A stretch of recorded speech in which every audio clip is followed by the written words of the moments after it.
Paramashivoham. Om Nithyananda. Paramashivoham. Om Nithyananda. Paramashivoham. Om Nithyananda. Paramashivoham. Om Nithyananda. Paramashivoham. Om Nithyananda. Paramashivoham. Om Nithyananda. Paramashivoham. Om Nithyananda. Paramashivoham. Om Nithyananda.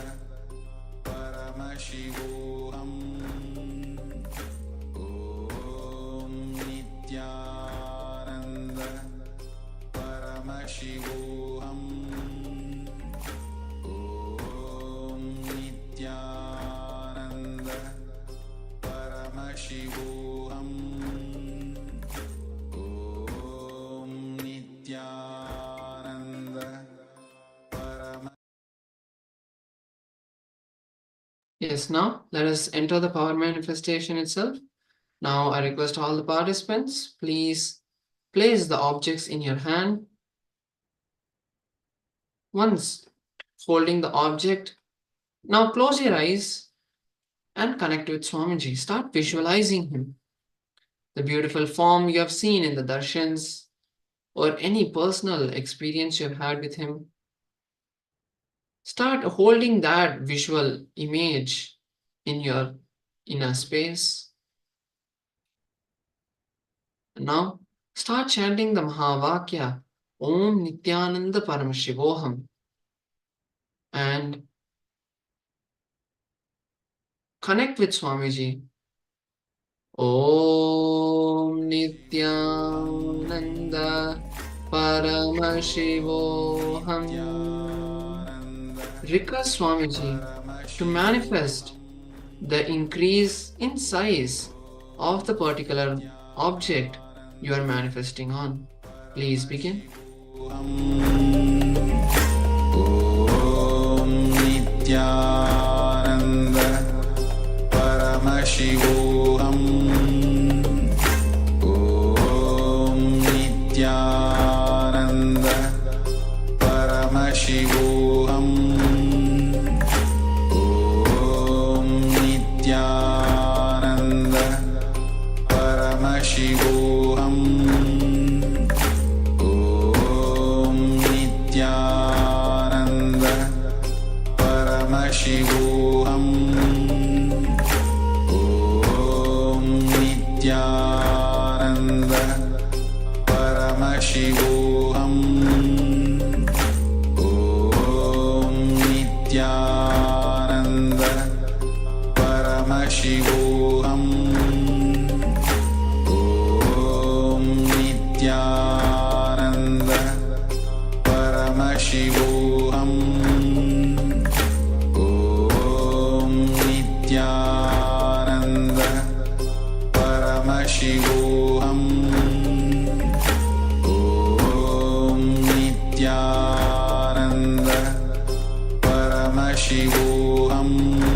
Paramashivoham. Om Nithyananda. Paramashivoham. Om Nithyananda. Paramashivoham. Om Nithyananda. Paramashivoham. Om Nithyananda. Paramashivoham. Om Nithyananda. Paramashivoham. Om Nithyananda. Paramashivoham Om Nithyananda Paramashivoham Om Nithyananda Paramashivoham.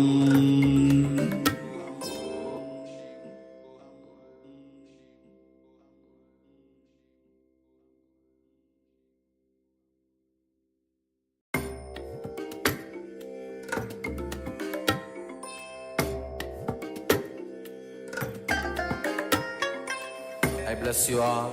Let you all open all your three eyes and manifest the powers of Mahasadashiva. Om Nithyananda Paramashivoham Om Nithyananda Paramashivoham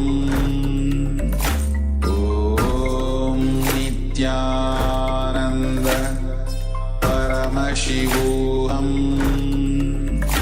Om Nithyananda Paramashivoham Om Nithyananda Paramashivoham Om Nithyananda Paramashivoham Om Nithyananda Paramashivoham Om Nithyananda Paramashivoham Om Nithyananda Paramashivoham Om Nithyananda Paramashivoham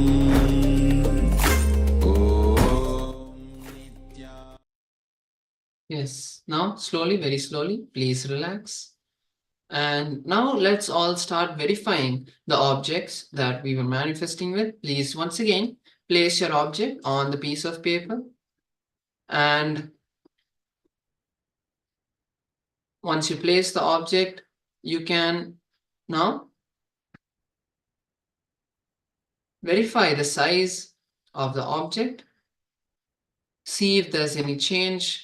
Last time we actually had a participant share that Vishwanathan shared that his object, the increase was there. So he decreased it by 2 points almost. So that is beautiful. So this time, once again, verify and see whether any manifestation, any change is there. Are you able to see? And also, if you have any questions from the last 2 sessions about the state and status of the leader, you can now ask those questions and we can answer them. Any questions you have about the understanding of the state or the status of the leader, any powerful cognitions you received during these sessions that you want to share with everyone, that you feel that clicked very powerfully with you, you can share that also. No.